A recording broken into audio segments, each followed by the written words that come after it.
Alright, with Valentine's Day yesterday, all these couples probably had a nice time and are recovering from their alcohol-fueled nights of love, chocolates, and protectionless debauchery.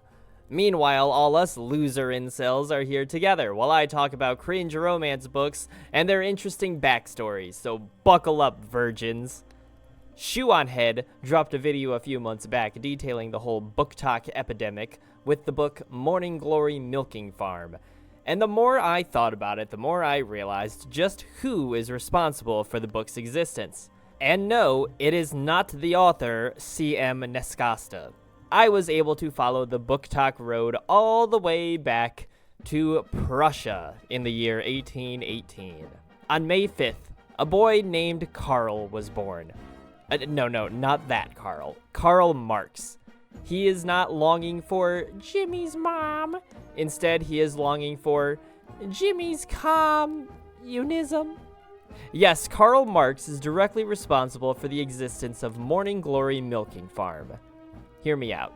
Karl Marx was a German philosopher, political theorist, economist, journalist, full-time couch surfer, revolutionary scientist, and a professional whiner. But he is most well known for inventing modern communism. Communism originally had ideals where the ruling class served the community, communities shared resources and possessions, and private property didn't exist.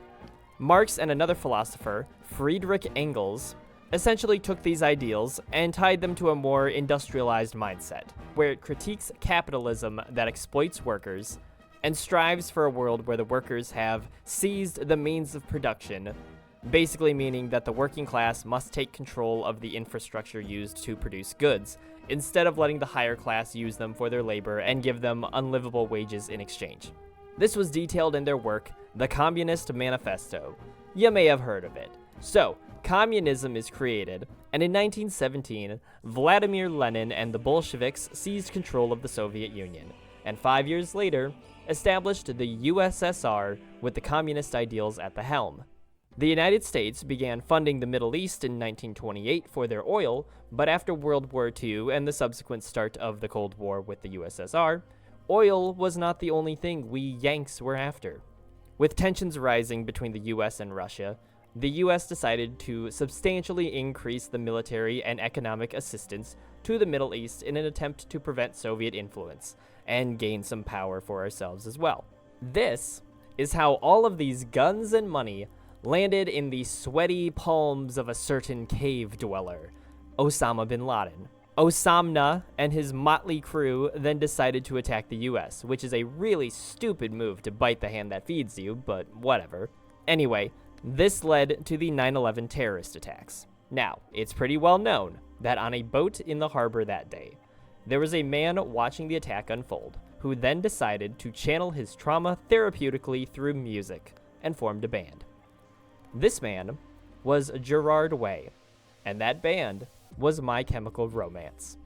The band went on to become wildly popular, which led to Stephenie Meyer being inspired to dive into writing for the first time, and in 2005, she wrote and published a story about a 100-year-old sparkly vampire fraternizing with teenage girls.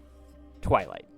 Once Twilight became a hit, Erica Mitchell became inspired by the romance in the Twilight series and decided to write Twilight fanfiction with a BDSM twist, and these fanfics became the baseline for her novel, 50 Shades of Grey, in 2011. And now here we are, 15 years later, when all the impressionable women who had their sexual awakenings through monster fucker stories and depictions of BDSM are now in their 30s and writing monster fucker books of their own, such as C.M. Nescasta and her book Morning Glory Milking Farm, and others apparently. Oh god, she's from Cleveland? I don't want to share a home state with her. Damn it! So that's how Karl Marx is directly responsible for Morning Glory Milking Farm. But leave your thoughts and theories in the comments below, and don't forget to like and subscribe.